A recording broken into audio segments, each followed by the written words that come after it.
I will show you how to turn your brand logo or any image into a QR code in just 1 minute. Step 1, head over to brandedqrcode.com. On the home page, you'll see examples of the kind of QR codes you can create. They offer both static and dynamic QR codes. And if you go with dynamic, you can update the destination link or data anytime as well as track scans. But for now, let's generate a static QR code. We can choose from 7 pre-made templates.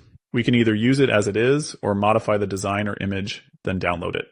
For now, let's generate one ourselves. The first thing we're going to do is upload the image we want to include in the QR code. So here's the image I'll be using. After uploading, I can crop or resize the image, and for images with a transparent background, you can apply a background color. Then I'll click Apply Changes. Nice, the image is uploaded. I want the color of the QR to match the red in my logo, so I'll set that as one of the main colors. It already looks pretty good, but I want to take it a step further and add a frame so we can display some text. Since we're using a frame, we don't really need an internal border, so I'll remove those styles. Next, I'll change the corner style and pattern shape to make the QR code look better. I'm also going to change the frame color to match the same red I used earlier. The default text is Scan Me, which I'm not going to change as I'm happy with it. Let's make the text larger. Now the QR code looks great.